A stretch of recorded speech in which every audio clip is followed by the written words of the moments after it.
It began in silence, not the kind that follows death, but the kind that precedes it. The kind that hums beneath the skin of the world when something vast is about to end. The late Cretaceous was a masterpiece of life. Tropical seas lapping at warm coasts, forests rising like green cathedrals, and creatures, enormous, fragile, unknowingly temporary, walking beneath a golden sky. The dinosaurs had ruled for more than 160 million years. They were the architects of a perfect illusion, that the Earth itself could never change. But above them, far beyond the clouds, something ancient was falling. A fragment of stone, older than any ocean, older than any living thing, was on a collision course with destiny. It had been wandering the dark between planets for longer than life had existed. When it finally met the Earth, there was no warning, only light. A flash so bright it erased shadows, a heat so fierce it vaporized forests before the wind could carry their ashes. For 1 second, the sky became solid fire. Then came the shock wave, the sound of a planet crying out. Every ocean rose, every forest burned. The atmosphere itself turned to flame. Glass rained from the heavens as sand fused in the heat. The asteroid struck near what we now call the Yucatan Peninsula, Chicxulub, leaving a crater more than 180 kilometers wide, carved into the crust of the Earth like an open wound. In that instant, 90% of all living things began to vanish. But extinction does not happen in a moment. It is not a single explosion or a single breath lost. It is a slow unraveling. For days, the sky rained molten rock. For weeks, hurricanes tore through dying forests. For months, the sun disappeared. The smoke and sulfur from burning continents rose high into the stratosphere, shrouding the Earth in darkness. Photosynthesis stopped. Temperatures fell. The warmth of the Cretaceous seas collapsed into an ice age made of ash. Somewhere beneath the charred ferns, a small mammal waited in its burrow, blind, trembling, still alive. It could not know that its heartbeat was the beginning of a new era. Scientists have found this silence, this moment of transition, pressed into the rock itself. Between 2 layers of sediment lies a thin band of iridium, a metal rare on Earth but common in asteroids. That is the line, the scar, the dividing moment between the world of giants and the world we now inhabit. Every fossil below that line belongs to a vanished order. Every fossil above it belongs to survival. The boundary is no thicker than a coin, yet it contains everything that changed. If you could stand there, on that boundary, you would see a landscape suspended between life and death. Charred trunks instead of forests, ash instead of soil, a wind that carries the smell of sulfur and wet stone. The oceans have turned black with plankton death. Rivers run slow with decay. The light, when it returns, has a strange copper hue filtered through a wounded sky. What happened in those first few days is still uncertain. Did the impact cause global fires? Or did the fires come first, feeding on the heat of falling debris? Did the planet burn itself out before it froze? Some researchers believe that the shockwave released as much energy as every nuclear bomb on Earth detonated at once. Others suggest that volcanic systems, already unstable beneath the Deccan Traps of India, erupted in sympathy with the strike. A planetary echo. For thousands of years, lava flooded the plains, releasing carbon dioxide, sulfur dioxide, and ash into the skies, deepening the chaos. It is strange to imagine an entire planet inhaling fire, then exhaling ice. The dinosaurs did not all die that day. Some lingered for weeks, months, even years, in pockets of sunlight that escaped the gloom. But their food was gone. The forests they had eaten and nested in no longer existed. The climate had turned against them, and evolution has no mercy for those who cannot adapt quickly. Fossil records show the youngest hadrosaur bones in the Hell Creek Formation, lying inches below the iridium line, as if time itself paused to bury them gently. Birds survived, though barely. They carried with them the legacy of dinosaurs, feathers, hollow bones, and the ancient instinct to fly. But the great reptiles of the land fell silent. The echo of their footfalls vanished into the cooling mud of time. In the aftermath, the Earth became a different kind of laboratory. Darkness turned the atmosphere into a mirror. Rain carried acid that stripped mountains down to bones. Fungi bloomed across the world, thriving on death, transforming decay into life once more. In the fossil record, this is visible as a global fungal spike, evidence that after the dinosaurs, it was the fungi that ruled the Earth, feeding on the bodies of the fallen. There's a strange comfort in that even in the most complete destruction, something knows how to begin again. In a few scattered refuges, near hydrothermal vents, underground burrows, deep freshwater lakes, life continued to breathe quietly. Small mammals, barely larger than mice, crept out to eat seeds, insects, and roots. They carried in their DNA the memory of both terror and endurance. They became the custodians of a planet no longer ruled by size, but by adaptability. When the first sunrise finally broke through the haze, the Earth was unrecognizable. The air shimmered with dust and ice crystals. The light that touched the ground was thin and pale, like the glow of an old candle in a ruined cathedral. Yet that light was enough. Photosynthesis began again. The first ferns unfurled from the ash. The wind carried their spores across continents, spreading green life into the gray silence. And so the cycle turned once more. Extinction giving way to evolution, catastrophe becoming the seed of renewal. But beneath that renewal, there lingers an unspoken question. Why here? Why now? Impacts like Chicxulub had happened before, and the Earth had recovered without losing everything. Was it simply chance, a cosmic accident? Or was it something deeper in the structure of the planet itself, as if Earth occasionally resets its own memory? The rocks tell part of the story, but they do not explain intent. They whisper of destruction, but not of meaning. The Cretaceous ended not with a bang, but with a long, slow fading, a dimming of the Earth's heartbeat, and then the quiet pulse of something new. So, before you get too comfortable, take a moment to like the video and subscribe. But only if you really like what I'm doing here. And while you're here, tell me where you're listening from and what time it is where you are. Because somewhere in the darkness of the Paleogene night, a new dawn was waiting to rise. But for now, the Earth still dreamed of fire. After the light went out, the Earth entered a silence no creature had ever known. The sky turned the color of iron, heavy and unmoving. For weeks, perhaps months, the sun never rose. Ash thickened the air, and the winds grew sluggish as if time itself had slowed. It was the longest night in the planet's history, a season without dawn. What happened during that darkness is not easily measured. Fossils do not record the sound of air or the color of a dying horizon. But the rocks remember something. In layers of soot found from North Dakota to New Zealand, geologists have traced the evidence of that infinite dusk. Burned forests, shattered pollen grains, microtectites, droplets of molten rock that had rained from the sky and cooled in midair. They are like tiny glass tears scattered across the planet, marking the days when the world forgot what light felt like. The impact had thrown trillions of tons of dust and sulfur into the upper atmosphere.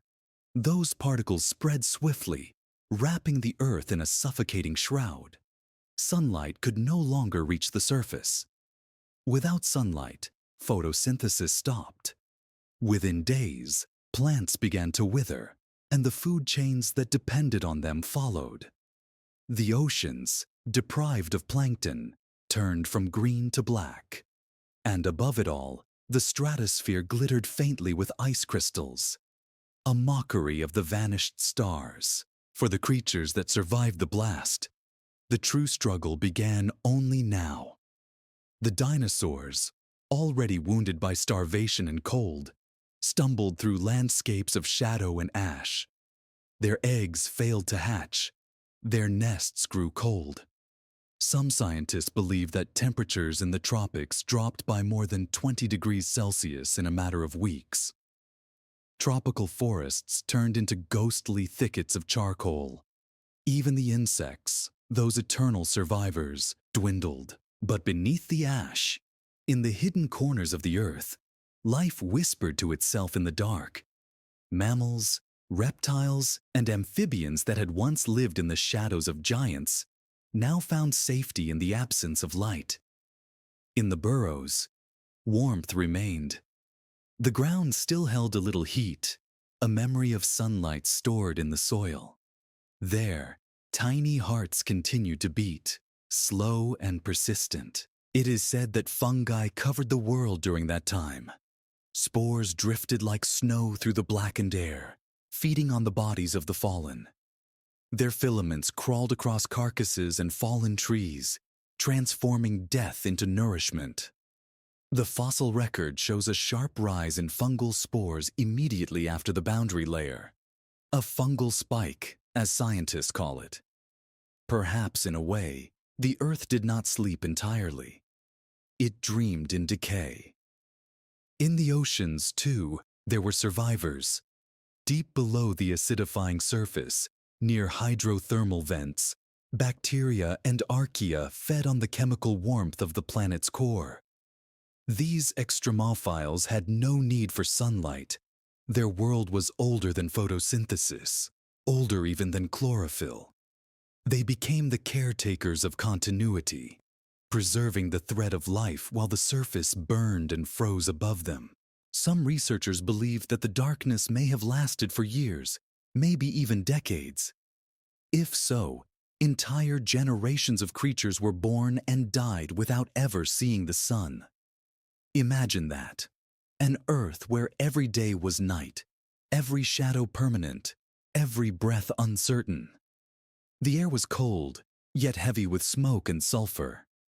Acid rain fell in endless sheets, etching stone and bone alike. The seas steamed with toxic gases. And through all of it, silence. Not complete, but hollow, like the pause between heartbeats. In this quiet catastrophe, evolution began to make its choices. Those who required little, warmth, light, or food, endured. Those who could burrow, hibernate, or hide beneath the water found a fragile kind of survival. Others, unable to adapt, faded. It was not strength that won, but humility. The meek inherited the darkness. Every great extinction rewrites the language of life. After the dinosaurs, that language was spoken in whispers, slow adaptations, microscopic victories. The lineages that would one day become elephants, whales, primates, even us, were nothing then but shadows in the dirt. Yet already, their ancestors were testing the limits of endurance, shaping futures they would never live to see. The fossils from this time are rare. Thin bones, incomplete skeletons, teeth no larger than grains of rice. But each fragment tells the same story. That survival is quieter than death. The Earth's pulse continued, weak but steady, beneath the blanket of ash. Geologists studying these layers call it the impact winter. A fitting name, though it was not winter as we know it, but something older, deeper, a planetary coma. The energy balance of the Earth had collapsed. With sunlight blocked, surface temperatures plummeted, while volcanic carbon dioxide tried to heat the world from below. The result was chaos, a seesaw of climate extremes. A planet unable to find its rhythm. And yet, there are hints that even during this deepest darkness, life sought light.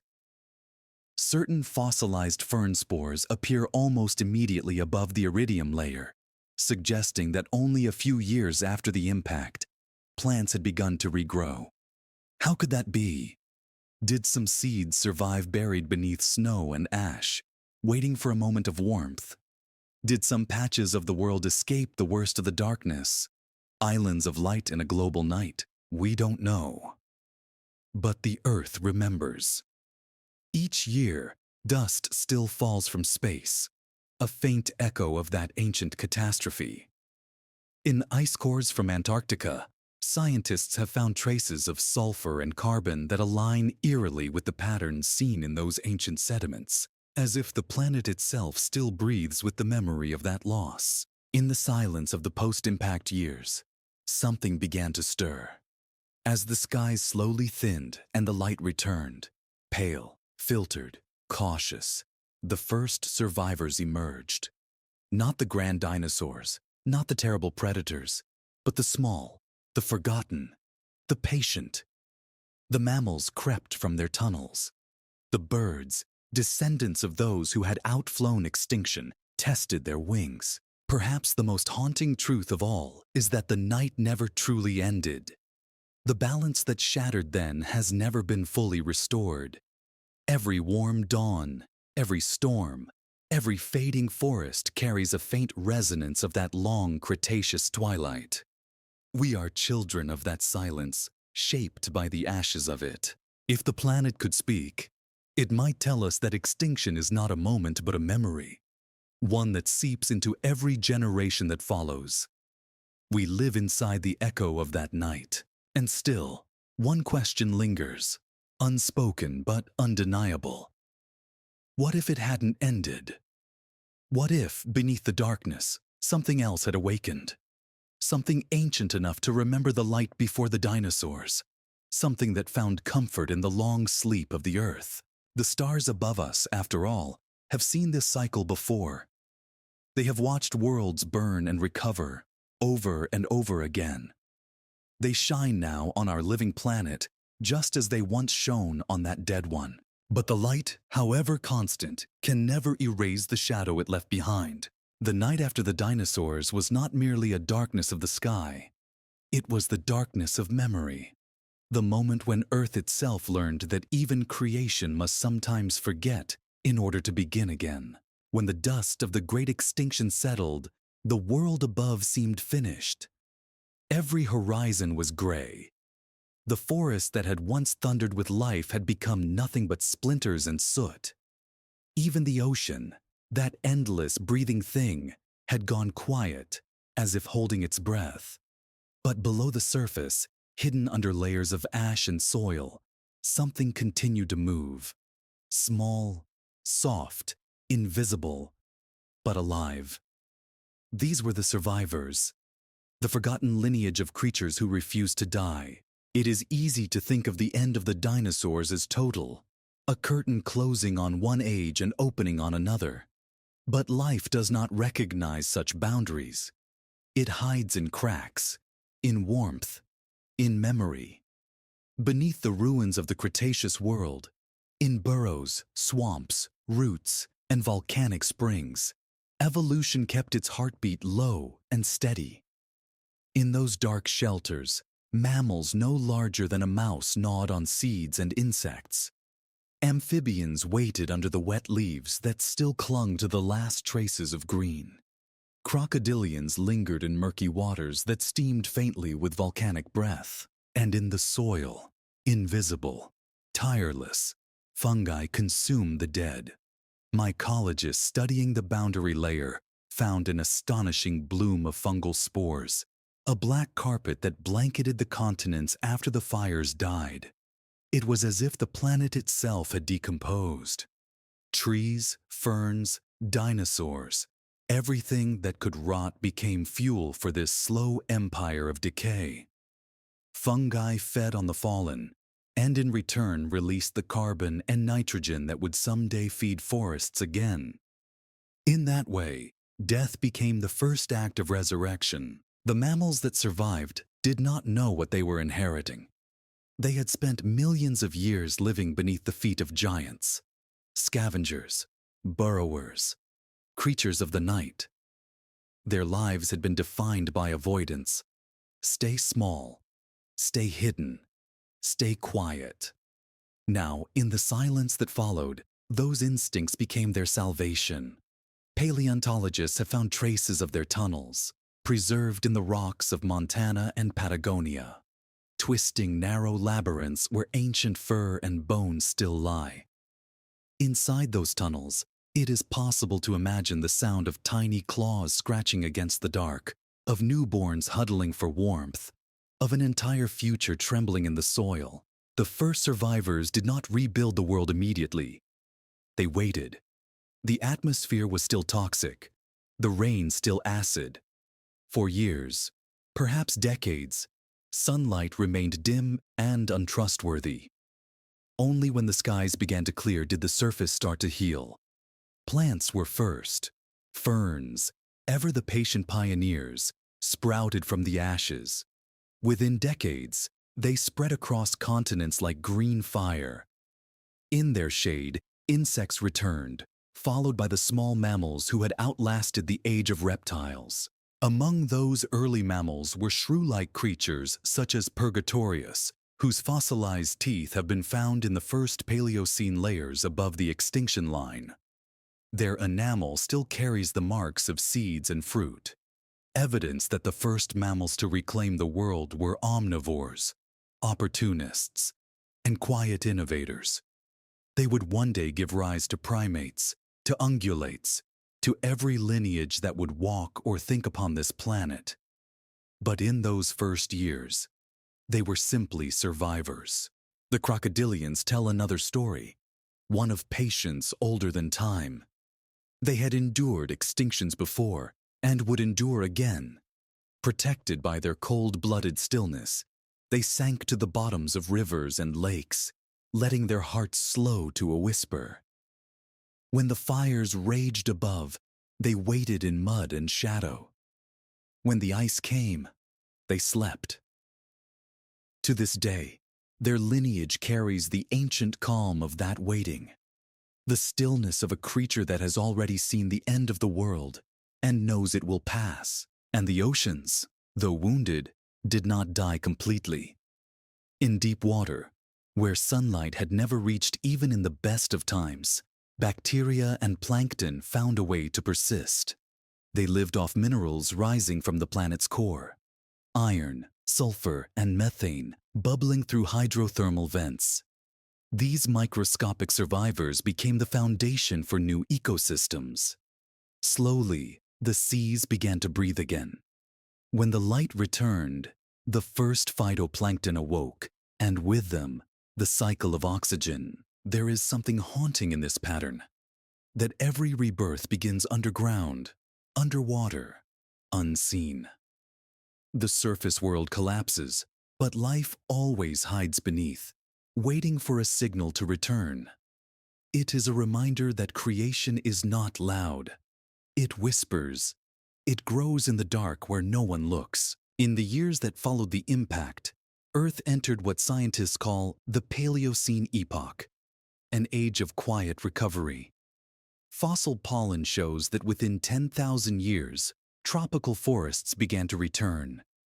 10,000 years, a blink in geological time, but for those who survived, an eternity. Some species evolved quickly, filling the gaps left by the fallen. Mammals doubled in size, then doubled again. Reptiles and birds diversified into shapes the world had never seen.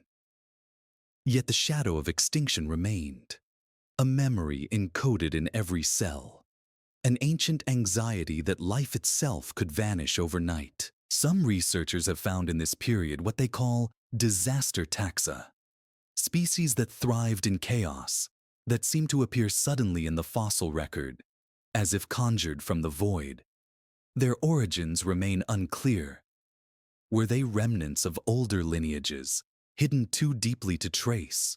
Or were they entirely new creations born from the evolutionary pressure of catastrophe? Even now, no one knows. It is as if the Earth, in its trauma, forgot its own history and began to invent again. What did it mean to survive that world? To wake in a sky that no longer recognized the sun, to breathe air that carried the memory of fire. The mammals, the reptiles, the amphibians that made it through must have lived in perpetual twilight. Their instincts sharpened by fear, their hunger bound to scarcity. Survival in such a place was not victory. It was endurance. And yet, endurance is what reshapes the future. Those small, shivering creatures beneath the ash were not the end of the story, but its hidden prologue. They carried within them the seeds of everything that would come next. Forests, oceans, birds, mammals, humanity. Every breath we take is borrowed from their patience. Even now, when we look at the fossilized burrows and the thin bones of those first survivors, we can sense their presence not as relics, but as ancestors. They remind us that life is not fragile. It is tenacious, stubborn, and infinitely creative. It learns to wait. But perhaps the deeper mystery lies not in who survived, but why. Why did these particular lineages endure while others vanished forever? Was it chance, adaptation, or something written into the deeper code of existence that life, no matter how wounded, refuses to let silence have the final word? No one can answer. The fossils remain mute, and the stones do not explain their meaning. But in their quiet persistence, they tell us that after every ending, the earth begins again. First in whispers, then in green. Somewhere in that dark, as the world still trembled from its wound, the first heartbeats of a new age began. The long night was ending, and with it, the memory of what came before. And yet, in the soil, in the DNA of every living thing that followed, the ash still sleeps. For millions of years before the impact, the oceans had been the Earth's true empire. They were the quiet architects of everything that lived, holding the heat of the world, breathing for the forests, balancing the chemistry of the air. But when the asteroid struck, that blue equilibrium fractured. The shock wave reached the sea in minutes, sending walls of water racing outward from the Gulf of Mexico. Entire coastlines disappeared. Tides rose higher than mountains. The waves that returned to shore were no longer water but mud, bone, and shattered coral. For the first time since the planet cooled, the ocean had forgotten how to live. When the fires died and the sky darkened, the seas turned strange. Rain carried ash and acid from the burning continents, staining the water gray. In the weeks that followed, the chemistry of the ocean shifted violently. Calcium carbonate, the mineral skeleton of shells, coral, and plankton, dissolved. The great reefs that had glowed with Cretaceous color collapsed into ghostly plains. The pH of the surface dropped to lethal levels. Everything that had once breathed through gills struggled to extract oxygen from the sour water. Fish suffocated slowly, their bodies rising to the surface in silence. Yet the ocean did not simply die. It transformed. Beneath the photic zone, where sunlight could no longer reach, a different kind of life endured. Bacteria thrived on chemical reactions instead of light, consuming the minerals that seeped from the ocean floor. In those pitch-black depths, the chain of survival rewrote itself. Hydrothermal vents, where the planet's molten heart leaked into the sea, became sanctuaries.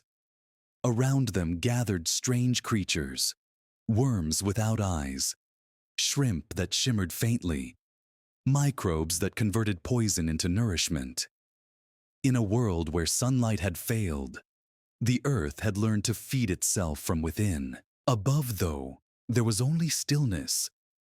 For months, The ocean surface reflected the darkness of the sky.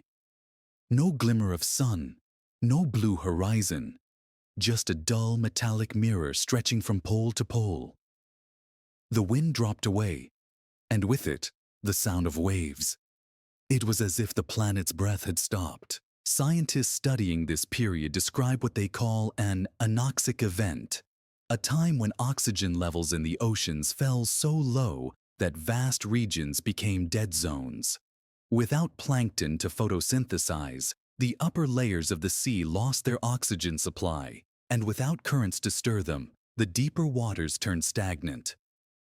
The record of this suffocation is still visible in black shale deposits found across the world, layers of carbon-rich mud that mark the moment when the ocean stopped breathing.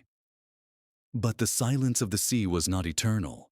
Beneath the chemical violence, recovery had already begun. Even during the height of the darkness, traces of life remained in the sediment. Cysts of algae, resistant spores of cyanobacteria, the microscopic seeds of future photosynthesis. When the ash clouds finally began to settle and faint light filtered through the atmosphere again, these survivors awoke. Slowly, plankton began to bloom once more, drinking sunlight, dividing, feeding the invisible chain that would rebuild the marine world. Still, the ocean's balance was fragile. It took nearly 500,000 years for coral reefs to return. The first new reefs were nothing like those that had come before, smaller, patchier, dominated by species that had never existed in the Cretaceous. The architects of those ecosystems, ammonites, belemnites, many forms of marine reptiles, were gone forever. The vast mosasaurs and plesiosaurs that had ruled the seas vanished into the sediment, their bones replaced by creatures of an entirely new order. Sharks, always patient, expanded into the emptiness, their teeth adapting to prey that had yet to evolve. When paleontologists dive into the fossil layers of this era, they find evidence of that void, a gap in diversity, a thinning of shells and bones. But within that absence lies the hint of renewal. Tiny foraminifera, single-celled plankton with intricate shells, reappear only a few centimeters above the iridium layer. Their designs are simpler at first, rougher, as if evolution were relearning how to sculpt. Within a few million years, their patterns become complex again. Spirals, chambers, filigree. From simplicity, beauty re-emerges. To imagine the silence of those first oceans is to imagine an Earth that had lost its rhythm. The waves that once carried the heartbeat of the planet now moved like a slow, uneven breath. No whale song, no coral shimmer, no shoal of silver fish catching the light. Only the faint crackle of cooling lava where the seafloor continued to heal. The soundscape of extinction. And yet, in that silence, the foundation of our world was laid anew. When life returned to the oceans, it came not as a repetition, but as a reinvention. New lineages of plankton began producing more oxygen than ever before, gradually clearing the skies. Marine plants and algae drew carbon dioxide from the air, stabilizing the atmosphere that had nearly suffocated the planet. The ocean became a healer. The very thing that had absorbed death began to exhale life again. There are places on Earth where traces of that ancient recovery can still be found. In the limestones of Denmark, for example, a thin, pale layer sits atop the black clay of the boundary, the mark of the ocean's first rebirth. It is composed almost entirely of plankton shells, billions upon billions of them, compacted into stone. They are the fossils of light itself returning to the sea. Some scientists have called this moment the ocean's second creation. But perhaps it is more honest to say it was an act of remembering. The sea, like the earth, does not truly forget. It waits. It stores the memory of every extinction in its currents, every resurrection in its tides. When one era ends, it carries the whisper of that loss forward, teaching the next generation of life how to endure. If you listen to the ocean now, the crash of the surf, the hiss of foam against stone, you are hearing the echo of that ancient silence. Each wave is a fragment of recovery repeating itself, again and again, as if the planet must keep practicing the act of breathing. And sometimes, when the sea is calm, there is a moment when all sound disappears. Just the long, slow exhale of the earth itself. In that stillness, you can almost imagine what it must have felt like in those years after the impact. A planet in mourning, learning to breathe again through the lungs of the ocean. But even as the seas healed, the land was still haunted by shadow. The sky was clearing, the light returning, but the scars of extinction had not yet faded. In the silence of the oceans, a new world was waiting to rise from the ruins. A world that would belong, for the first time, to the small, the warm-blooded, and the patient. Yet the question lingers, why did the ocean, the most ancient of life's homes, suffer such devastation, only to recover so completely? Was it coincidence, or is the sea itself the planet's memory, the instrument through which Earth restores what it loses? The waves will never answer, but they keep moving, carrying ash, salt, and the ghosts of the Cretaceous into every shore. The silence may have ended, but its rhythm remains, pulsing beneath every tide. When the sunlight finally returned, it did not reveal the world that had vanished.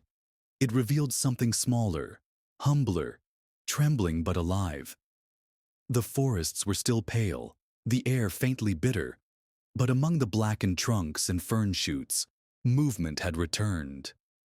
Not the thunder of reptilian giants, but the rustle of fur against soil. In the ruins of the Mesozoic world, mammals began to stretch toward the light. They were creatures born of caution, descendants of survivors who had lived underground during the darkness. Their eyes were wide, their noses quick, their hearts beating faster than the old reptiles could ever manage.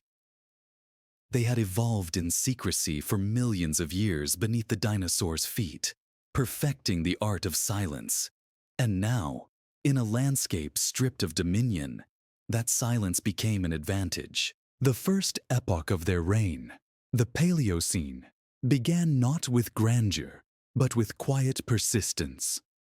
Fossil beds like those in the Hell Creek Formation or the San Juan Basin preserve the remains of that fragile beginning. Bones the size of a thumb, teeth like tiny pearls, fragments of jaw that hint at creatures with soft fur and agile limbs. They were shrews, opossum-like scavengers, small-hoofed browsers. No larger than rats, yet their nervous energy seemed to contain an entire future. The land they inherited was one of confusion. The old ecosystems had collapsed, but new ones were forming. Chaotic, unstable, constantly shifting. Ferns grew over the bones of fallen conifers. Rivers rerouted through fields of ash. Every storm carried the memory of fire. But in this volatility lay opportunity. The age of reptiles had rewarded size and dominance. The new world favored adaptability and speed. Life, once measured in tons, was now measured in heartbeats. At first, mammals occupied the empty roles left behind. Some became insect eaters, filling the void left by the vanished small dinosaurs. Others turned to seeds, fruit, or carrion. They scavenged the remnants of a broken food web, and, in doing so, rebuilt it piece by piece. In a few million years, their descendants would begin to differentiate, some evolving into early primates, others into ancestors of hoofed grazers and predators. But in these early days, they were all simply survivors, cautious and omnivorous, exploring a quiet planet that no longer belonged to thunder. What is remarkable is how quickly evolution accelerated after the extinction. Fossil evidence suggests that within just 300,000 years, a blink in geologic time, mammal diversity exploded. It was as though the silence had been storing potential energy, waiting for release. Scientists call this pattern adaptive radiation, a phenomenon where surviving lineages branch out rapidly to fill vacant niches. The destruction that erased the dinosaurs became the spark that unleashed the mammals. And yet, this revolution was not triumphant. It was tentative, almost secretive. For millions of years after the impact, most mammals remained small and nocturnal. They lived in the periphery of light, emerging at dusk, sleeping through the heat of the day, trusting the night that had once protected them. Perhaps they remembered, in some inherited instinct, that darkness had been their ally when the world burned. Their brains grew larger, their senses keener. They listened to the faint tremor of an uncertain planet. Paleontologists examining early mammalian skulls have noticed something curious. Their auditory bones, once part of the reptilian jaw, had migrated fully into the middle ear. Evolution had given them refined hearing, able to detect minute vibrations in the air and ground. In the silence of the Paleocene, such sensitivity was not luxury, but survival. The world was still unstable, and every sound mattered. The distant rumble of an aftershock, the hiss of acid rain, the faint movement of a predator's tail. There is an unsettling poetry in how the smallest features of these creatures foretold the coming shape of intelligence. Larger brains required longer childhoods. Longer childhoods required family structures, cooperation, memory. Survival began to depend on learning, not just instinct. In this, the mammals were rewriting evolution's script. The age of raw dominance was over. The age of awareness had begun. Even as they spread across continents, their world remained fragile. The atmosphere was recovering, but climate fluctuations were constant. Some years brought floods, others droughts. Volcanic eruptions in India and the Arctic still poured toxins into the air. Yet through these oscillations, the mammals adapted, faster than any creature before them. Their bodies became laboratories for change. Bones lightened, metabolisms quickened, teeth evolved to suit new diets. And slowly, the earth began to green again. The forests grew thicker, richer, more complex. The first flowering plants of the Cretaceous now returned in abundance, forming vast jungles across the continents. The air filled once more with the hum of insects, and with them came the first real pollinators. Mammals followed this rebirth step by step, learning to climb, leap, and forage. In South America, the earliest primate-like species, small, grasping, curious, were beginning to explore the trees. In Asia, the first hoofed mammals grazed on tender shoots. In North America, predators with saber-shaped teeth hunted through the underbrush. But evolution never works without memory. The trauma of the extinction was written into the DNA of every creature that followed. Every mammal carried within its cells the mark of ancestors who had endured darkness, starvation, and fear. Their physiology reflected it. Warm blood to survive the cold, rapid reproduction to outrun loss, and restless curiosity to seek opportunity where none should exist. This restlessness would become the defining feature of mammals, the instinct to explore, to experiment, to move. From it would come migration, intelligence, and eventually, consciousness itself. It began here, in the shadows of the Paleocene, in the small heartbeat that refused to stop. There is something profoundly human in their story. The idea that greatness begins not with power, but with persistence. that intelligence is not born from luxury, but from scarcity. That even in a world reduced to ash, life can still find its footing and dream again. Somewhere in those dense post-extinction forests, perhaps a mother mammal nursed her young beneath the roots of a fallen tree, unaware that she carried in her fragile body the blueprint for everything that would come. Elephants, wolves, dolphins, primates, all the miracles of the future compressed into fur and fear. The dinosaurs' age had ended in brilliance and catastrophe. The mammals' age began in shadows, in whispers, in patience, in the slow rediscovery of light. But that quiet persistence would prove stronger than any roar. And yet, as the forests thickened and the skies grew calm, another transformation was beginning. Not in the animals, but in the plants themselves. The ferns and pines that had survived the firestorm were giving way to something new, something that would reshape the air, the soil, even the course of evolution. The next act of the Earth's recovery would not be written in bone, but in leaf. The forests were about to remember the sun. For a long while, the planet did not remember what color looked like. The sky had cleared, but the light still felt distant, diluted through layers of suspended dust and sulfur. The land remained gray, stripped of pigment, its shapes carved in silence. And then slowly, the green returned. It began as a faint shimmer in the cracks of ash, a breath pushing upward through the ruin. The first fern, uncurling its frond toward a cautious sun. That moment, the return of photosynthesis, was the true resurrection of the Earth. The air that had grown heavy with carbon began to lighten. The soil, once inert, awoke as roots wove through its fractures. The forests, once burned to their bones, relearned the language of the light. And with that language came warmth, shade, and the steady rhythm of growth that the planet had forgotten.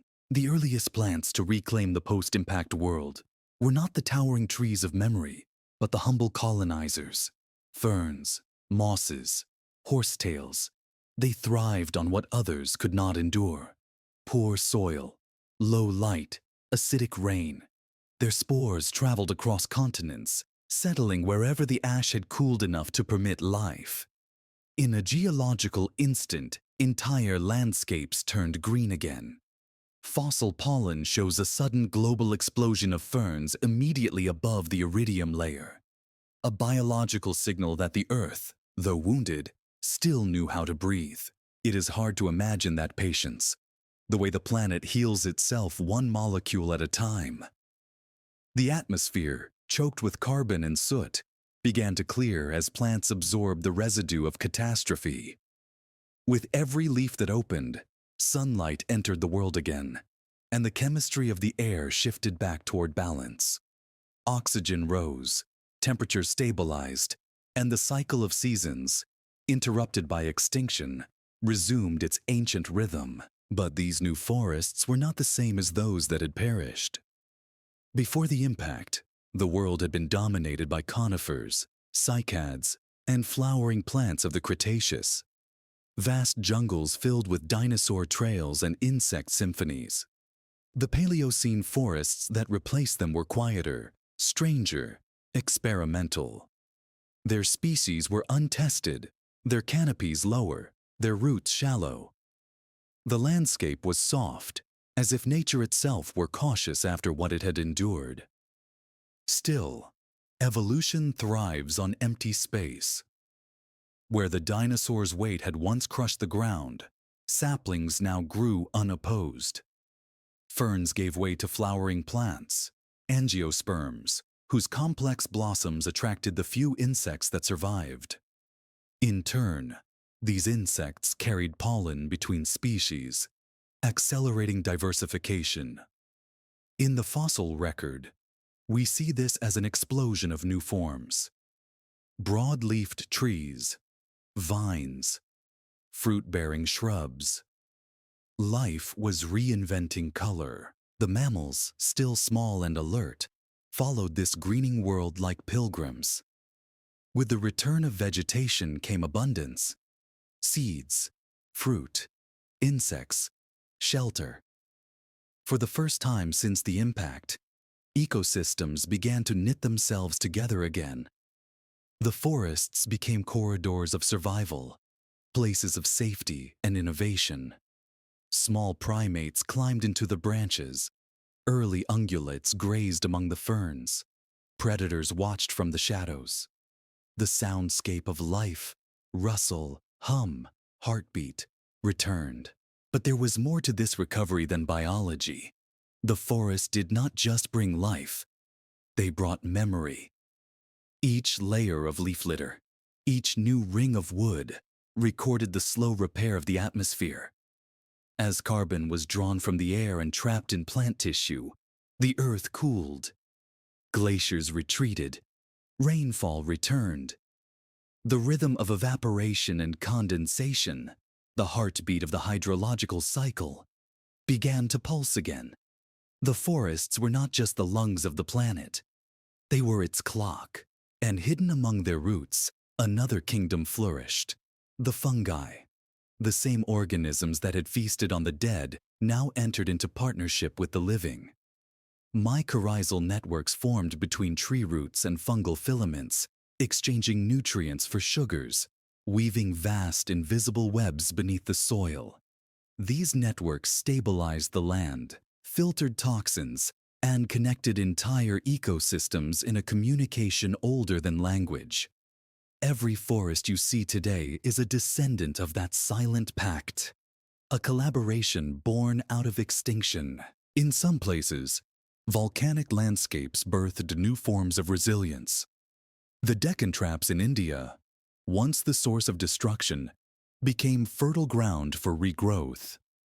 Lava cooled into rich basalt soil, perfect for plant colonization. Around hot springs and river deltas, forests of palms and magnolias rose. Even the Arctic, briefly warmed by greenhouse gases, supported lush, swampy forests of dawn redwoods and ginkgo. The planet, for a fleeting time, was green from pole to pole, and yet within this renewal lay unease. The balance that had been restored was delicate, almost temporary. The same forest that cooled the planet also began storing immense amounts of carbon, setting the stage for future climate swings. Evolution, it seems, never heals without consequence. Each act of restoration writes the conditions for the next transformation. Some paleobotanists suggest that this era, roughly 60 million years ago, represents the first global forest network truly similar to our own. When they analyze fossilized leaves, they find pores identical to those of modern species. It means that the breath of the world, the ratio of oxygen to carbon dioxide, had returned to something recognizable, something ancestral. In that sense, we live within the continuation of that Paleocene recovery. Every inhale of air carries a trace of that forgotten rebirth. To walk through a forest today is, unknowingly, to walk through the ghost of that memory. The whisper of leaves, the filtered light, the hum of unseen insects, all of it began again here, after silence. The planet relearned its own rhythm through the patience of roots. But even as the trees reached higher, something else began to stir above them. A new generation of creatures that would reclaim the skies once ruled by reptilian wings. They, too, were survivors, bearing feathers instead of scales, songs instead of roars. They would become the messengers of the air, the living echoes of what extinction could not erase. And so the forests grew, and with them rose a new sky. Not the fire-blackened dome of the Cretaceous end, but a soft expanse of blue, cut by the wings of descendants who remembered flight. The world had turned green again, but its peace was fragile. The air was warmer, the climate restless, and somewhere in that shimmering stillness, the earth was already preparing for its next fever. The forest had relearned the sun, but they did not yet know how to endure its return. When the forests rose again, the world no longer felt like a tomb. The air shimmered with light, soft and gold, filtering through new canopies of leaves. The dust that had haunted the sky was almost gone, and with the return of color came another kind of awakening, movement above the trees, the rebirth of flight. For nearly 1,000,000 years after the extinction, the skies had been empty. The pterosaurs, those vast winged reptiles of the Mesozoic, were gone forever. Their bones had dissolved into the chalk of the ancient seabeds. The last of them, Quetzalcoatlus, with a wingspan greater than a small plane, vanished in the firestorm. But their absence did not leave silence for long. The birds remained. Small, fragile, descended from theropod dinosaurs, they carried in their hollow bones the last echo of reptilian glory. To the eye of the Paleocene dawn, they must have seemed unremarkable. Few species, modest forms, simple plumage. Yet within those survivors lay a genetic library older than the forests themselves. The secret of flight, the genius of balance, the gift of song. When light returned to the world, it returned through feathers. Paleontologists have found the earliest post-impact bird fossils in places like Denmark's Fur Formation and Wyoming's Fossil Lake. Perfect imprints of ancient wings, preserved in fine mud. Their shapes are familiar: grebes, herons, owls, perching birds, ancestors of those that still haunt our modern mornings. They emerged cautiously, filling the air with small experiments in survival, gliding, hovering, soaring, as if testing whether the sky could be trusted again. The world that greeted them was gentler but uncertain. Temperatures fluctuated wildly, storms rose and vanished without pattern, and the magnetic field, disturbed by the cataclysm, was slowly stabilizing. But flight is resilience made visible. To fly is to accept impermanence, to adapt to turbulence. The birds thrived precisely because the earth was unstable. They spread faster than any creature of the ground, tracing invisible highways through the recovering atmosphere. And as they returned to the skies, something remarkable happened. The sound of the world changed. The first songs, primitive whistles and calls, echoed through the trees. These were not random noises, but coded signals of territory, warning, desire. The acoustic landscape of the planet was being rebuilt. Where once there had been the low thunder of reptilian bellows, now came music, complex and layered, woven into the rhythm of wind and leaf. Some scientists believe this was when communication, the sharing of information through beauty, first became a dominant evolutionary force. The forests had become acoustic chambers, and the birds, their voices, instruments of survival. In each song was memory, a trace of the Cretaceous wilderness, reshaped by loss into something gentler. But not all who returned to the air were descendants of survivors. The extinction had created vast evolutionary space, and nature wasted none of it. Bats appeared not long after, the first mammals to take flight. Their fragile wings of skin and bone emerged from ancestors that once climbed among the trees. In their nocturnal, echolocating songs, the night itself became a new dimension. For the first time, the sky belonged not to reptiles but to warm-blooded beings, creatures of breath and heat, governed not by scales but by fur and feather. The atmosphere itself had changed. With the resurgence of photosynthesis, oxygen levels climbed again, while volcanic gases diminished. The haze that had once dimmed the sun began to dissolve, allowing light to scatter and blue to return. For the first time in 10 million years, the planet had a true sky. Vast, visible, radiant. The return of blue was more than aesthetic. It was chemical redemption, and yet, beneath this serenity, danger brewed.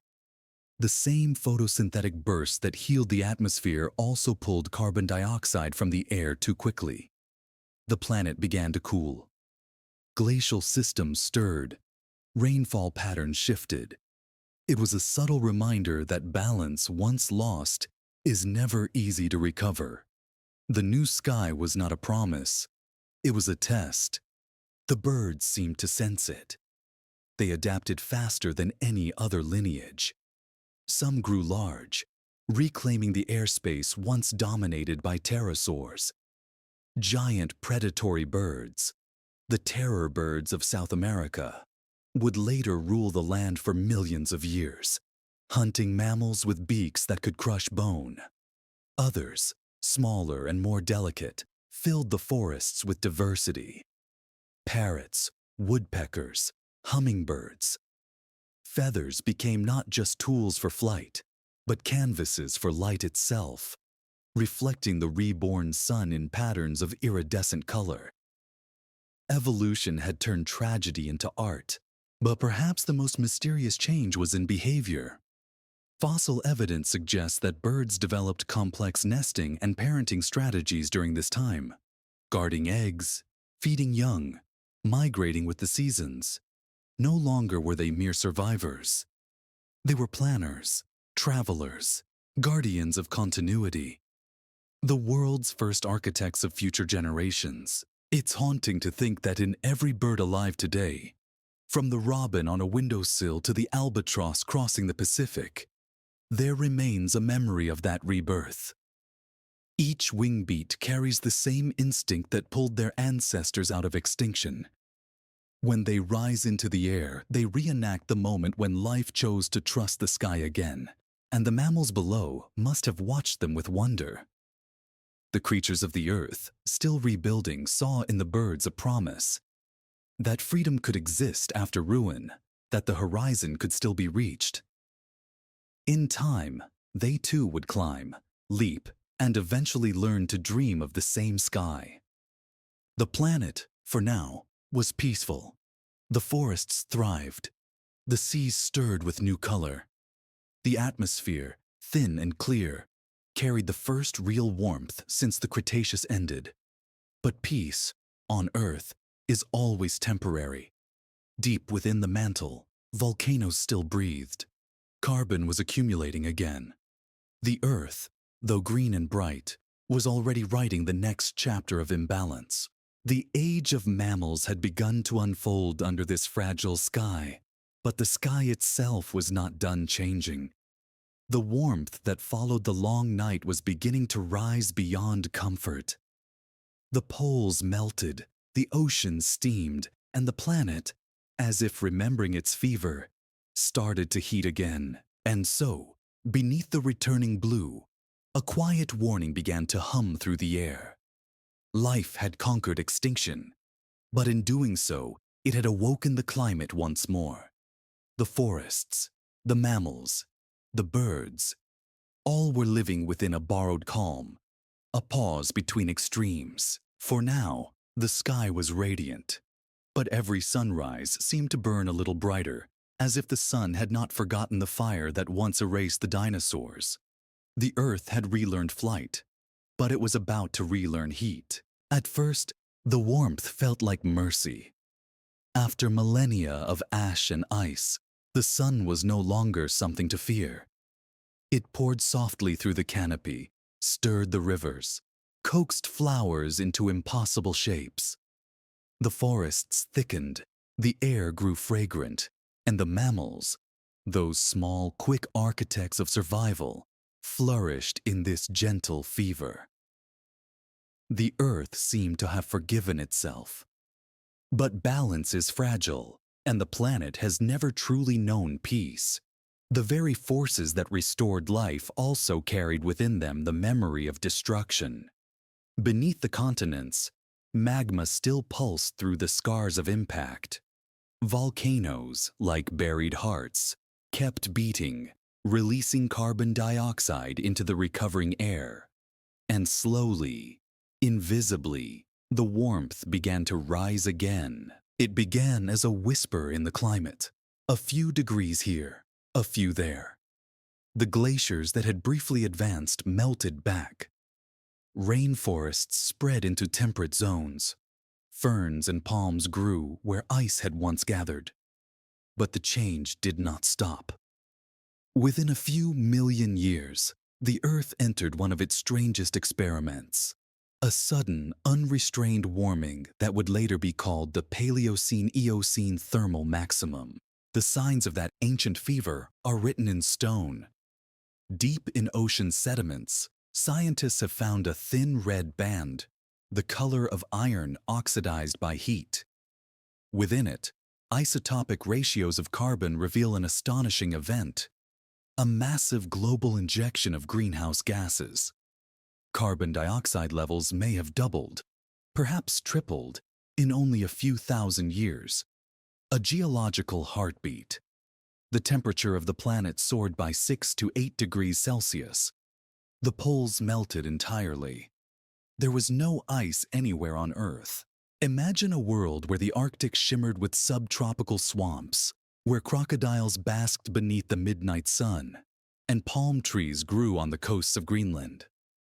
Fossil leaves from those latitudes show wide pores and smooth edges, adaptations for heat, not cold.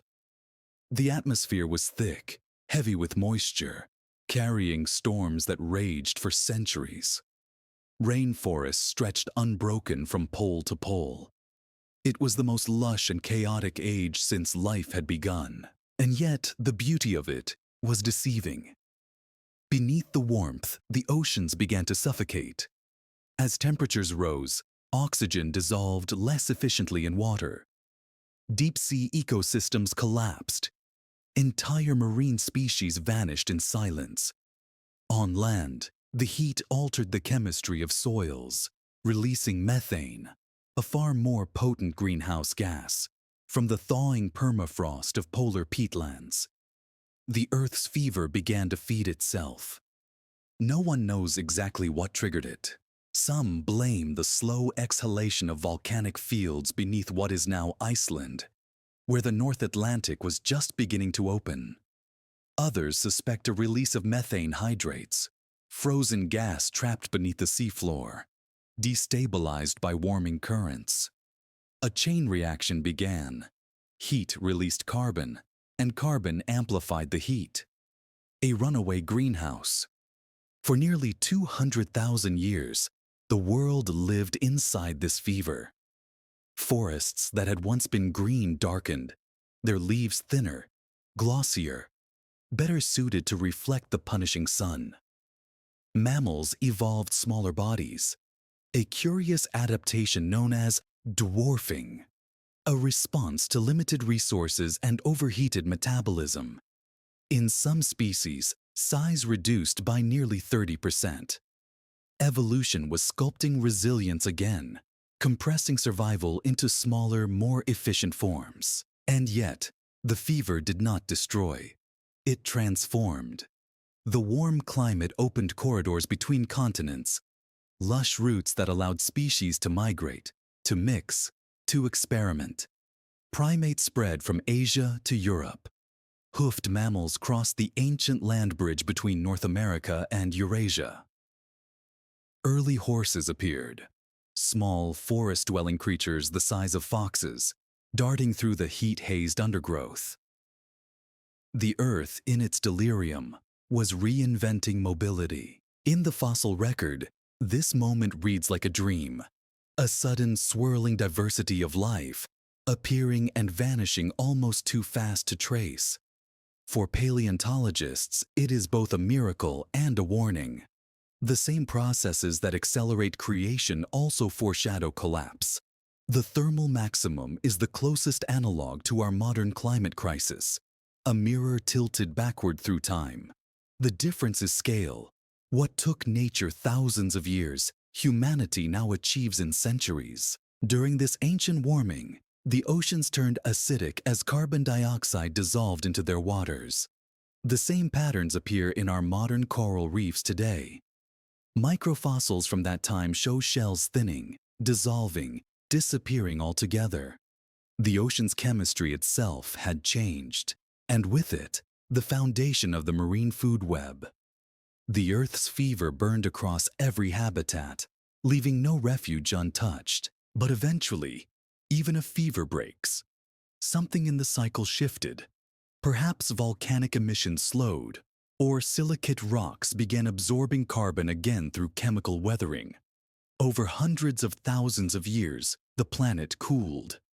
The forests receded slightly. Temperatures stabilized. And life, ever the opportunist, adapted once more. The mammals that emerged after the heat were different. Leaner, quicker, more diverse. The primates' brains had grown slightly larger. The first true ungulates roamed open plains that had replaced some of the old forests. Evolution had been sharpened by fire and temperature. The planet had taught itself another lesson about fragility. That balance is not a fixed state but a rhythm, oscillating between freeze and flame, silence and storm.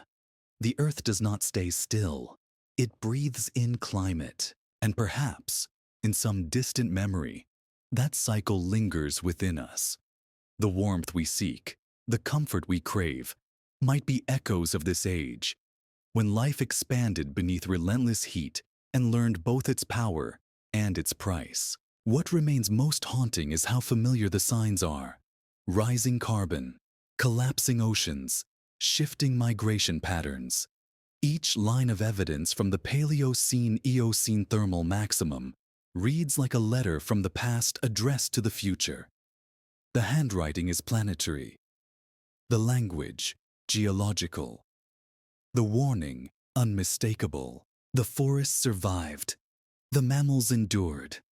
But nothing that lived through that era emerged unchanged. Every creature carried within it a memory of instability, a genetic whisper that even paradise can overheat. And as the warmth finally began to fade, the Earth exhaled. New winds stirred. Rain fell softer. The fever was ending.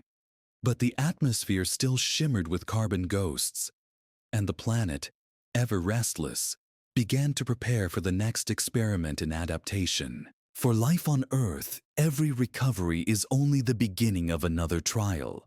The heat that once melted the poles would retreat, but not vanish. Beneath the calm, tectonic forces stirred again. Continents drifted toward new collisions. Oceans prepared new currents. And from these slow movements, the next transformation would emerge. One that would test the survivors of the warmth in ways they could not yet imagine.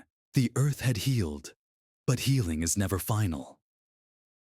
Beneath the calm surface, the cycle of destruction was already winding itself again. The warmth had passed, but the memory of fire remained, waiting for the next silence to begin. Every age believes it has survived the last disaster, that the worst has passed, that the air is finally safe to breathe. But the Earth has never kept such promises for long. Beneath the calm surface of the Eocene world, the planet was still restless, turning slowly, dreaming of fire. What we call stability was, even then, only a pause between catastrophes. The warmth that had embraced the world was fading now, but it left behind more than memory. It left weakness. Fragile ecosystems balanced on the edge of collapse, climate systems oversensitized, oceans whose chemistry still trembled from the fever that had just broken. In that vulnerability, new disturbances began to stir. Not as dramatic as the asteroid that ended the dinosaurs, not as obvious as the volcanic cataclysms of the past, but smaller, subtler, and therefore more dangerous. These were the forgotten catastrophes, the quiet ones that reshaped life without leaving clear scars. We know them only through fragments. Isotope shifts in ancient mud, sudden absences in fossil layers, a thinning of diversity that lasted just long enough to leave a silence in the record. One of these events, the Eocene-Oligocene transition, unfolded nearly 34 million years after the dinosaurs' fall. when the warmth that had once covered the world turned suddenly cold. It was not triggered by a single cataclysm, but by a slow rearrangement of continents. As Antarctica drifted southward, a new ocean current, the circumpolar current, began to circle the pole, isolating it from the planet's heat. Ice returned for the first time in tens of millions of years. The seas lowered, forests withered. Species adapted to warmth vanished, replaced by those that could survive frost. It was not an extinction in the old sense, not a burning, not a collapse, but a quiet sorting. The Earth had shifted moods. Tropical species retreated toward the equator, while temperate ones spread. The balance of power in the animal kingdom changed again. Some lineages ended, others began. Evolution had found a colder rhythm, and yet the signs suggest there were other, smaller shocks hidden between these great climatic turns. Events that science still struggles to name. One occurred around 55 million years ago, during the height of the Eocene. It is marked by a brief but violent burst of carbon in the geological record, followed by a sudden drop in biodiversity. No asteroid, no volcano, no known cause, only evidence of disruption. Another appears around 40 million years later, during what paleontologists call the mid-Miocene climatic optimum, when temperatures surged again, only to collapse without warning. Each of these forgotten upheavals left the same pattern: flourishing life, followed by quiet decline; innovation, followed by erasure. The planet was breathing, and every breath carried both renewal and forgetting. What makes these hidden catastrophes so haunting is how little they resemble the dramas we imagine. There were no skies of fire, no mass graves of fossils. Instead, they unfolded over thousands of years, too slow for any single creature to notice, too fast for ecosystems to adapt. The forests died leaf by leaf. The coral reefs dissolved silently, grain by grain. Evolution continued, unaware that it was walking over thin ice. Even in the fossil record, the memory fades. There are strata where species vanish without cause. Entire families of mammals, birds, and marine invertebrates replaced abruptly by others. Some researchers call these ghost lineages, evolutionary shadows that suggest branches of life we can no longer trace. It is as if the Earth, in its restlessness, occasionally edits its own story, erasing pages that no longer fit the narrative. The Eocene world had seemed invincible, lush, global, overflowing with diversity, but within it lay contradictions that foreshadowed its end. The same warmth that nourished rainforests also drove weather into chaos. The same carbon-rich atmosphere that allowed life to flourish also weakened its long-term stability. Rivers flooded, deserts expanded, and subtle changes in ocean salinity began to rearrange the great currents that distribute heat around the globe. Each shift carried consequences that would only be felt millions of years later. When we study these lost intervals, we find echoes of our own age. Gradual changes mistaken for safety, invisible thresholds crossed without alarm. It's a sobering reminder that catastrophe need not arrive with sound. It can whisper. It can hide in the arithmetic of climate, in the chemistry of the sea, in the slow migration of continents. Even today, certain geological layers tell of crises no human ever named. In Central Asia, paleontologists have discovered bone beds where thousands of animals died together, but not from volcanic ash or impact debris. Instead, they show signs of drought, prolonged, merciless, stretching for centuries. In the oceanic crust, there are thin black bands of carbon that mark moments when deep water turned stagnant, suffocating life from below. Each of these layers represents not a singular disaster, but a pattern, a rhythm of destruction older than any species that remembers it. It is tempting to see extinction as an exception, a wound carved into an otherwise steady timeline. But what if it is the rule? What if continuity is the illusion, and the true nature of Earth is interruption? Every age rises believing itself permanent, yet each one lives inside a countdown it cannot read. Perhaps that is why the survivors of each cycle grow smaller, faster, more adaptable. The Earth teaches resilience through repetition. It forces life to remember instability as the only constant. The mammals that endured these hidden extinctions evolved new strategies: migration, cooperation, intelligence. Adaptation became inheritance. Fear became instinct. There's a strange symmetry to it. How catastrophe, repeated often enough, becomes creation. The Earth erases to rewrite. Its memory works not through preservation, but through forgetting. And if we listen closely, we can still hear the echoes of those lost cataclysms in our own time. The faint instability in the jet streams, the acid creeping into the oceans, the silent disappearance of species without headline or ceremony. They are familiar patterns, ancient ones. The planet is not simply warming or cooling. It is rehearsing its oldest language. Somewhere, deep in the core, the same forces still move: heat, pressure, motion. The continents drift, the mantle churns, the atmosphere breathes. The machinery of change never truly stops. We are living not after the catastrophes, but between them. And perhaps that is the greatest illusion of all, that history moves forward. The truth may be quieter, more circular. Every civilization, every ecosystem, every species simply inherits the consequences of the last forgetting. In the silence of these intervals, between the obvious ends, life learns to whisper its resilience. But even whispers, if repeated long enough, can summon storms. The Earth remembers how to reset itself. The only mystery is when it will do so again. By the time the hidden catastrophes had passed, the mammals were no longer shadows. They had grown bold, numerous, experimental. The world that once belonged to scales and claws now echoed with the pulse of warm blood.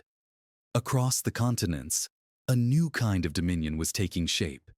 Not the brute grandeur of the dinosaurs, but a quieter empire, built on adaptation, migration, and mind. In the wake of every extinction, life multiplies into the space left behind. The early Paleogene world was a mosaic of empty niches, and the mammals filled them all. They became grazers and climbers, diggers and swimmers, predators and prey. In the forests of Asia, small primates leapt among branches heavy with fruit.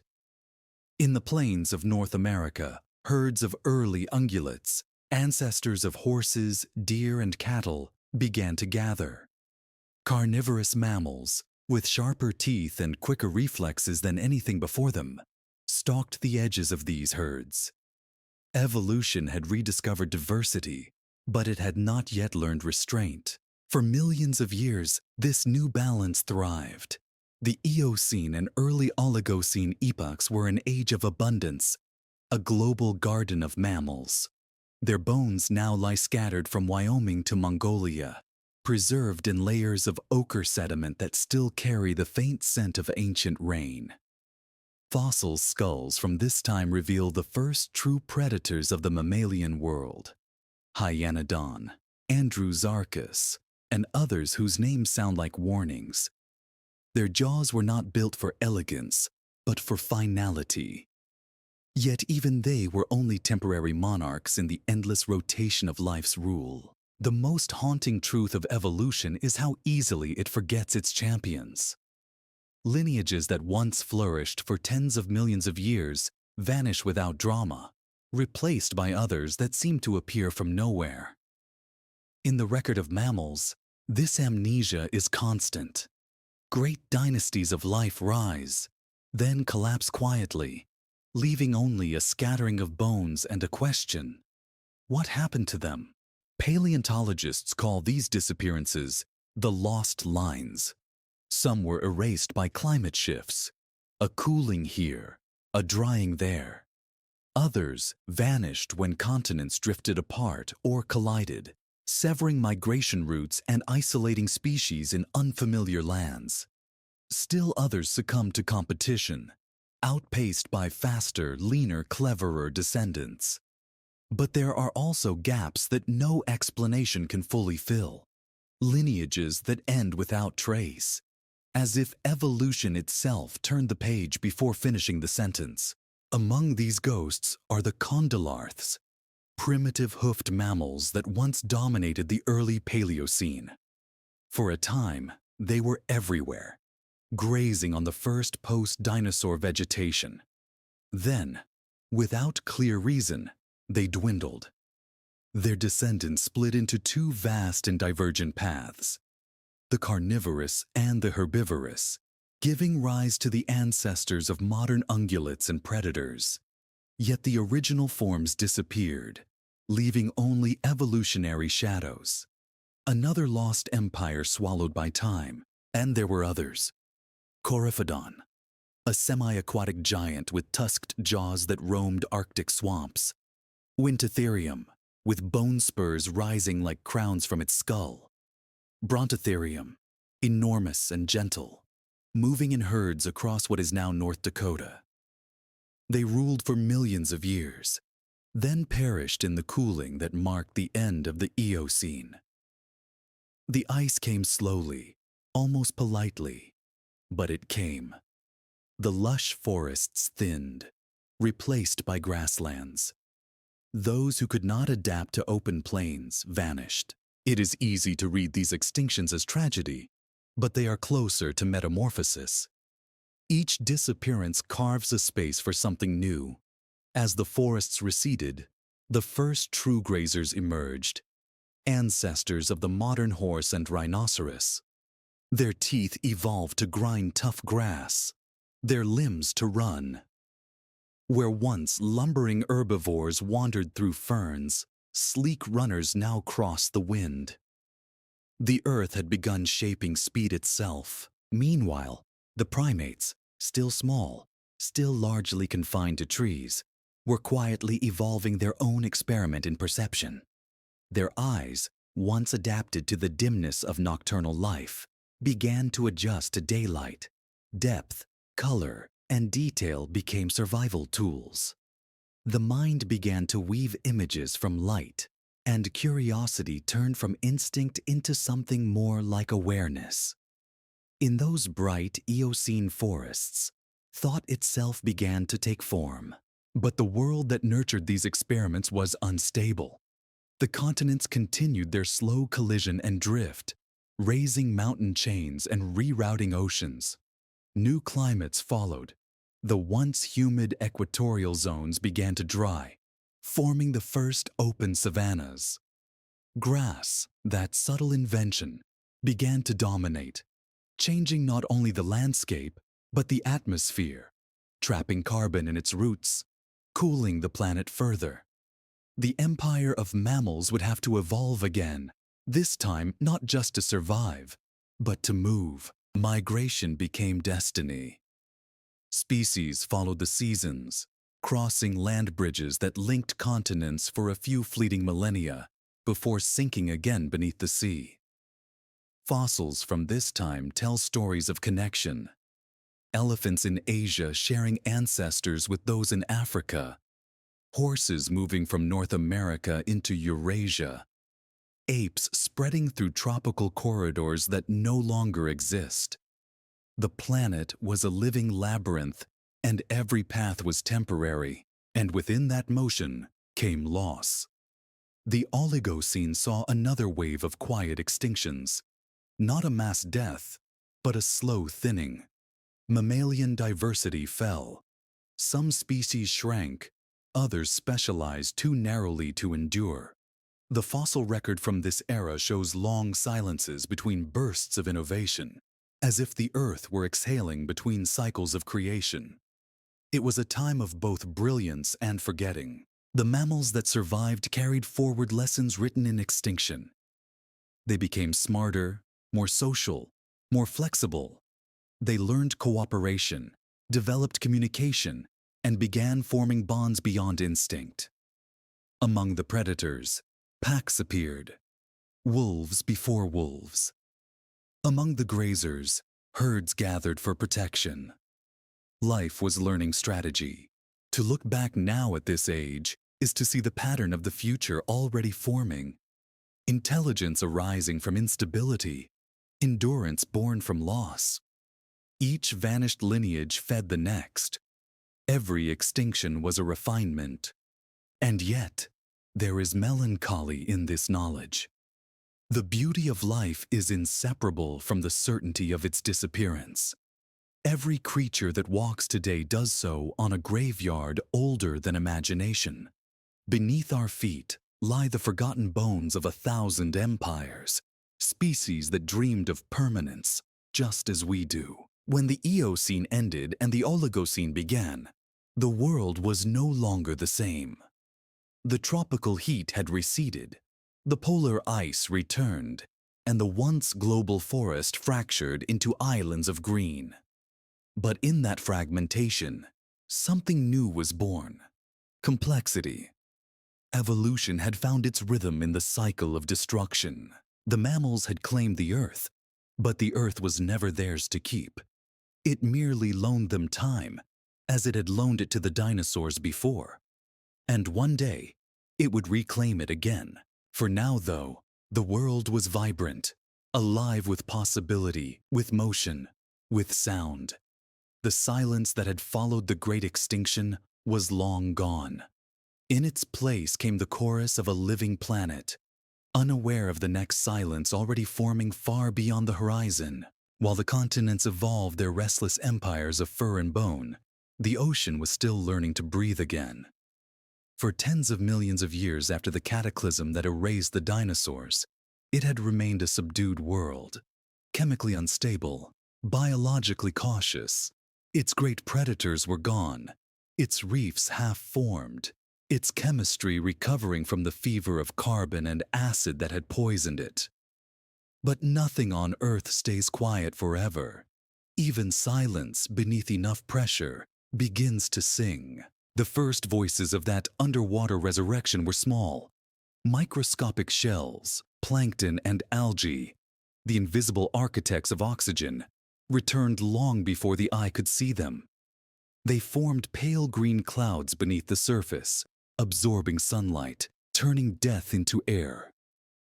As they multiplied, they began to alter the atmosphere itself once more.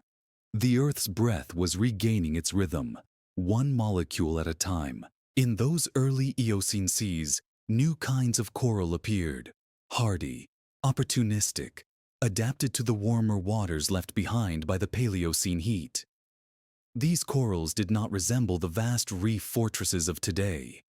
They were scattered colonies, half experimental, as though the ocean were still deciding what it wanted to become. Slowly, their skeletal remains layered over one another, creating the foundation for ecosystems that would one day teem with color. And then, the miracle of evolution's persistence revealed itself again. Land mammals began to return to the sea. It was not a single species, nor a single moment, but a gradual yearning, a biological memory reawakening in the blood. Perhaps they followed the rivers, seeking food along the coasts. Perhaps the warmth of the shallows, the abundance of fish, drew them into the waves. Whatever the cause, life that had once crawled from the ocean began to circle back, as if answering a call that had never truly ceased. Among the first were creatures like Pachycetus, small, dog-sized hunters that still moved clumsily on land, but swam with purpose in coastal lagoons. Their descendants would become Ambulocetus, the walking whale, a creature that lived in two worlds, paddling through estuaries and dragging itself ashore like a memory of an ancient amphibian. With every generation, the ocean claimed a little more of their anatomy, limbs turning to flippers, nostrils sliding toward the crown of the skull, bones hollowing for buoyancy. By the late Eocene, the transformation was complete. The first true whales, Basilosaurus, Dorudon, glided through the open seas, enormous and elegant. Basilosaurus stretched over 20 meters long, with a serpent's grace and a predator's hunger. In its wake followed dolphins, seals, and sea cows. The ocean, empty since the fall of the mosasaurs, had found its new kings. It's strange to think that air-breathing mammals, born of forests and rivers, could so fully reinvent the architecture of the ocean. But evolution has no direction, only opportunity. The whales filled the role once held by reptiles, rewriting the ocean's language in their own voice. Where the Cretaceous seas had roared with the thunder of teeth, the Eocene oceans began to hum. The first songs, long, low frequencies carried across entire basins, may have originated here as communication between the great cetaceans. Sound replaced roar, harmony replaced violence. The chemistry of the sea mirrored this shift.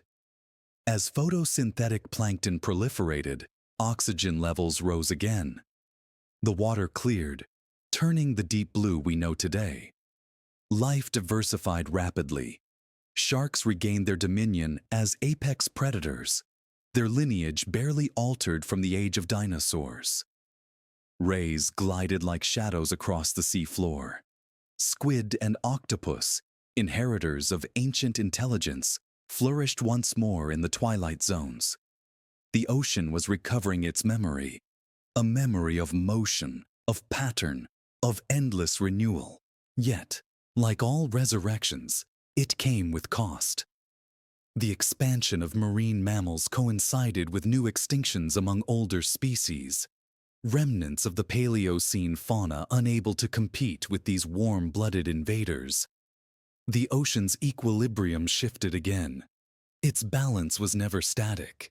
It pulsed like a heartbeat. Even the geology of the seafloor tells the story of this rebirth. Sediments from the Eocene deep reveal alternating bands of dark and light, cycles of productivity and decline, written in microscopic fossils. Each layer represents not just time but rhythm, the breathing of the ocean across millennia. In the dark bands, oxygen vanished and life retreated. In the light bands, the sea inhaled, life flourished, and carbon was buried once again. These patterns continue even now, echoing the pulse of the planet itself. To swim in those ancient seas would have been to witness a world both familiar and alien. The water warm and dense, filled with drifting mats of plankton glowing faintly in the dim light. Coral forests swayed below, dotted with strange fish, armored, radiant, experimental.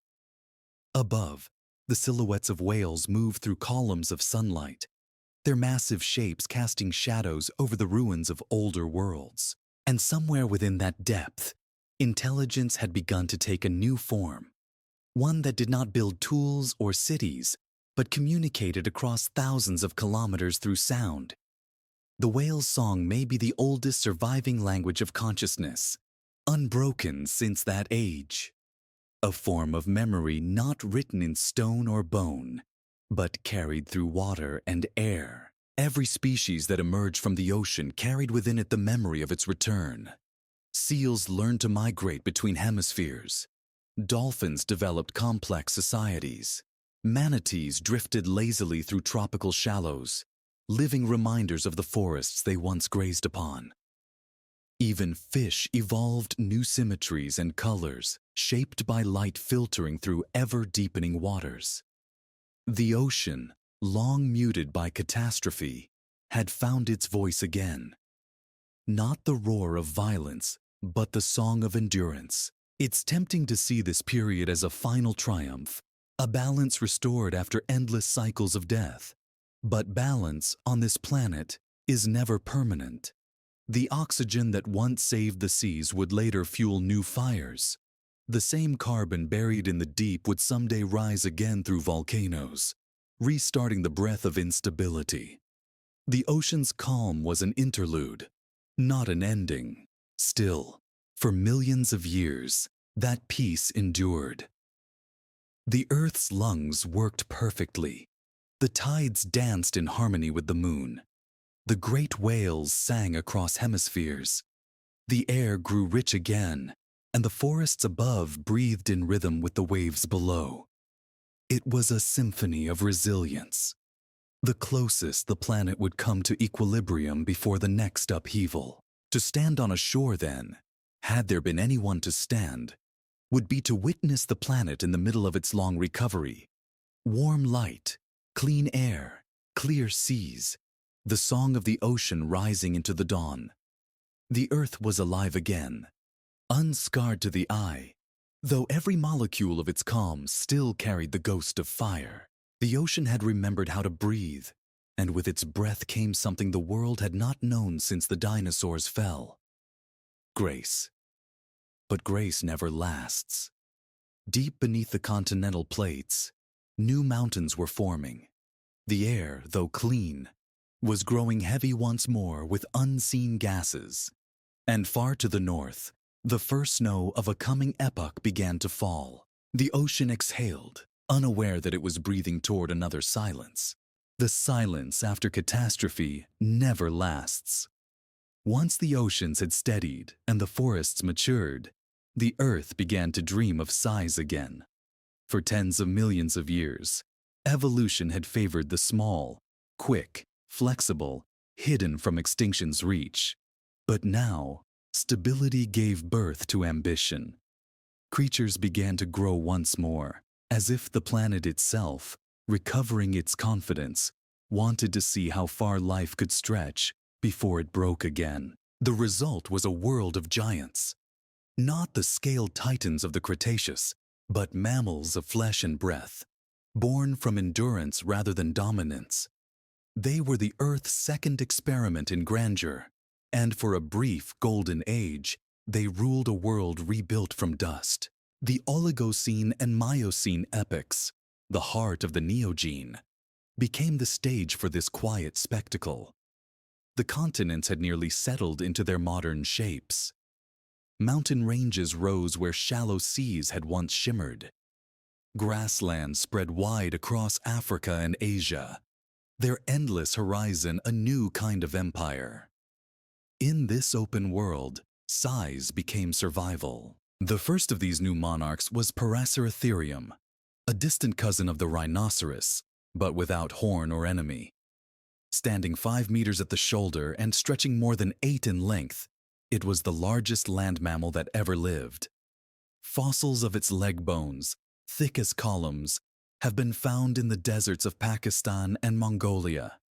Reminders that what is now barren once held forests rich enough to feed such a being. Prehistoric did not roar or hunt. It moved through the trees in near silence, feeding on leaves high above any rival's reach. A creature of peace, born in the shadow of extinction, as if evolution were offering an apology for its earlier violence. Elsewhere, other giants rose. Andrewsarchus, a predator with a skull nearly a meter long, stalked the coastal plains.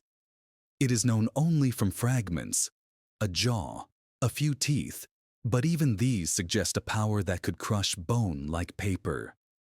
In South America, the ground sloths grew to the size of elephants, slow-moving forests unto themselves.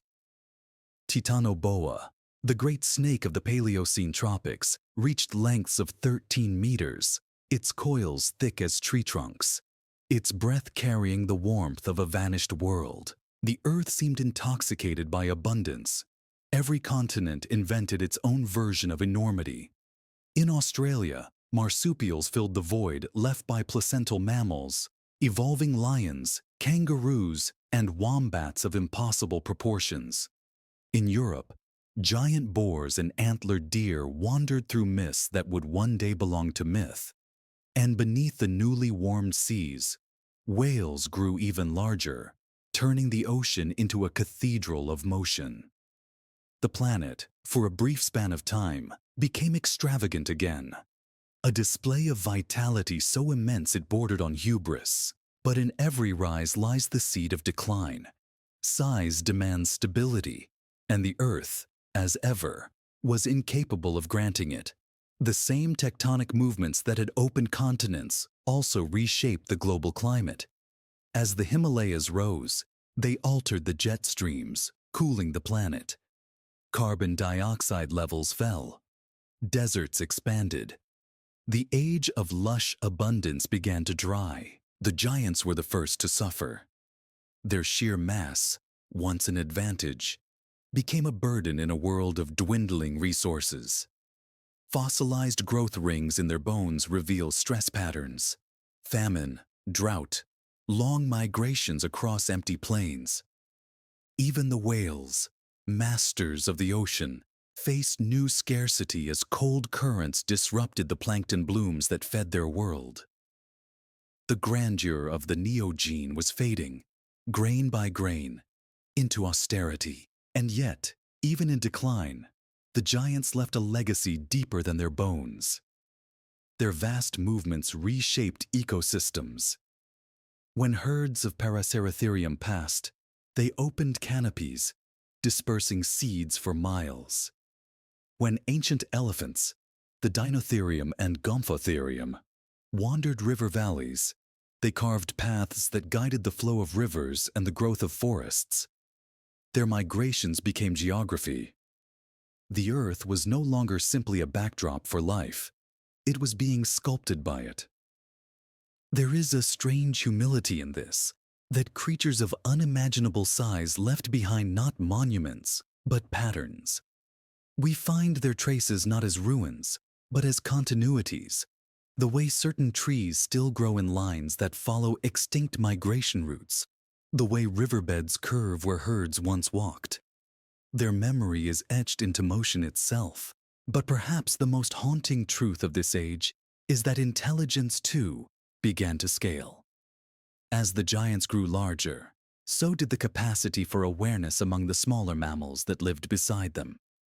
Primates diversified, their brains swelling in proportion to their shrinking bodies. Early apes appeared in the Miocene forests, swinging through branches that echoed with the calls of creatures 10 times their size. Their world was vast, dangerous, magnificent. A world that demanded imagination just to survive it. To live among giants was to live in awe. Every day was an encounter with immensity. Shadows that could eclipse the sun. Footfalls that trembled through the earth. It must have taught early mammals something essential. That life could be powerful and fragile at once. That survival depended not on strength, but on understanding. Perhaps the roots of reflection, the first quiet awareness that would one day blossom into consciousness, began in that mixture of wonder and fear. The Neogene giants ruled for millions of years, but the Earth never stopped changing. Cooling intensified. Ice crept down from the poles. Forests retreated toward the equator, and the great grasslands widened, favoring those who could run faster, think quicker, eat less. One by one, the colossal forms dwindled. The last Paraceratherium faded into legend. The saber-toothed sharpened themselves for a colder world. Whales grew larger still, but their song grew lonelier. By the Pliocene, the age of giants was ending, leaving behind a landscape of open horizons and restless winds. The planet had once again traded magnificence for resilience. In that exchange, the small inherited the earth, yet the bones of those vanished giants remain, buried deep, pressed into stone, patient as memory. Every mountain range, every desert plain hides their shadows. And sometimes, when the wind moves across an empty steppe, it carries a low, resonant hum, the echo, perhaps, Of their passing, the giants are gone, but their scale remains in the planet's design. In every whale that rises to the surface, in every elephant that walks the savanna, in every pulse of life that refuses to shrink from the world's vastness, their legacy endures. But as the earth cooled and the ice began to form, a new kind of giant was preparing to emerge, not of size, but of mind. The climate that destroyed the mammalian titans would sharpen what remained, forcing evolution to trade bulk for awareness, instinct for thought. The age of muscle was ending. The age of memory was about to begin. Every extinction leaves an aftertaste, something that lingers long after the bones have turned to dust. The planet remembers in patterns, in chemistry, in light, in the restless balance of its air and sea. Long after the giants had faded and the ice returned, the earth still carried the echo of every life it had erased. Even now, that echo breathes within us. By the time the Pleistocene dawned, the world had grown colder than it had been in 40 million years. Ice sheets spread across the poles, sealing the continents beneath white silence. Rivers froze. Forests withdrew. The grasslands that once shimmered with herds turned pale beneath frost. Life had adapted again, shrinking and hardening, conserving its warmth. The age of enormity was over. The age of endurance had begun. But this cold world was alive in new ways. Mammals had evolved to meet the chill. Thick fur, fat stores, herding instincts, migration. The great mammoths and woolly rhinoceroses roamed the tundra, vast but gentle reminders of the old world's grandeur. Saber-toothed cats stalked the edges of glaciers, patient and precise. In the dim forests of Africa, the first Homo species began to move upright through the shade, carrying the inheritance of every survivor that had come before. In them, the planet's memory found a voice. Humanity was not a new beginning, but a continuation, the sum of all resilience distilled into awareness. The same warmth that had guided mammals through darkness now burned within their minds. They looked at the stars, the ice, the bones of fallen beasts, and recognized themselves. Somewhere deep in the marrow of our species, the Earth's long memory awoke. To understand extinction is to understand inheritance. Every breath we take contains atoms once exhaled by forests that turned to ash 66 million years ago. Every heartbeat echoes the rhythm that kept a tiny shrew alive beneath the firestorm that ended the dinosaurs. The calcium in our bones is the recycled dust of Cretaceous reefs. We are not separate from what perished. We are what survived. The geological boundary that divides the age of reptiles from the age of mammals, that thin line of iridium still visible in stone, is not just history. It is our origin. It marks the day the planet recalibrated its story. Everything since has been a variation on survival, and yet, in our time, the same patterns have begun to return. Warming seas, thinning forests, carbon rising faster than ever before. The signs we study in ancient rock now reappear in modern air. The parallels are unnerving. The Paleocene-Eocene fever, the great oxygen swings, the silent die-offs. They are not relics of a lost world. They are blueprints, recurring cycles in the Earth's design. We are living inside the next one. If the planet has memory, perhaps it also has habits. It builds, it burns, it rebuilds again. It does not grieve the way we do. It transforms. But we, unlike the ammonite or the trilobite, can remember. We can read the story the Earth keeps trying to tell, that nothing created here is safe from change. The fossils teach this lesson with brutal gentleness. Beneath every layer of creation lies another layer of absence. Even the most durable creatures, the crocodile, the shark, the fern, carry scars of adaptation carved by past crises. Evolution is not progress, it is persistence. The price of life has always been transformation, paid in extinction's quiet currency. And yet, in that endless exchange, there is beauty. The world that followed the dinosaurs was not a wasteland, but a dream of recovery, an entire planet reimagining itself through time. Out of silence came birdsong, out of ash came forest, out of fear came thought.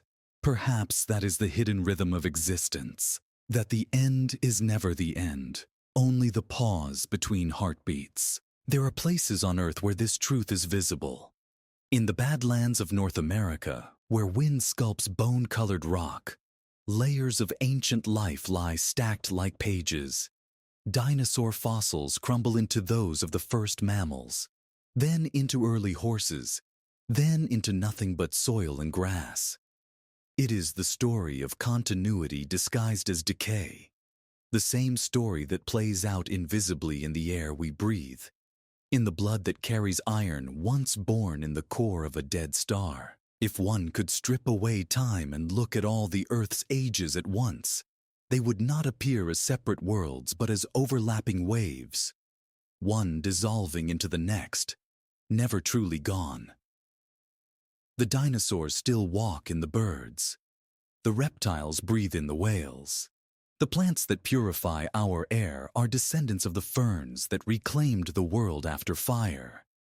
Every new age is haunted, not by ghosts, but by DNA. Even our imagination, the very act of telling the story, is part of that continuity.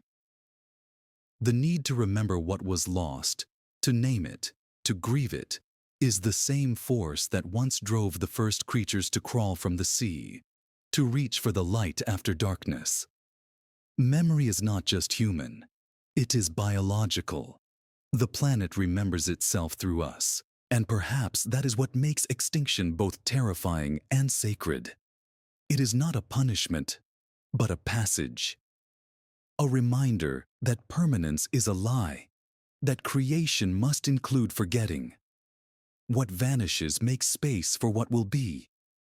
Every loss becomes soil, every silence a prelude, the last breath of a dinosaur, the first cry of a mammal, the whisper of wind over ancient seas. They are the same sound, stretched across time. The Earth has been practicing this song for billions of years, adjusting its melody through heat and ice, fire and bloom. We are only its latest verse. One day, our bones too will settle into the sediment. Our cities will fade like coral reefs after a storm. But if the pattern holds, something will emerge from our ruins, small and trembling, carrying forward the fragments of what we were. It will learn to breathe, to listen, to remember. And the cycle will continue. Perhaps that is the true miracle of this planet. Not that life began, but that it refuses to stop beginning. The dinosaurs are gone, but they are not lost. They live in every wing beat, in every warm breath, in every heartbeat that dares to persist through the next silence. The world we know is built on their ashes. The world to come will be built on ours. And when that day arrives, when the Earth once again forgets and begins anew, perhaps somewhere, beneath the dust and the quiet, something small will awaken, stretch, and remember that once, long ago, it too survived the fire, and the cycle, endless and merciful, will begin again.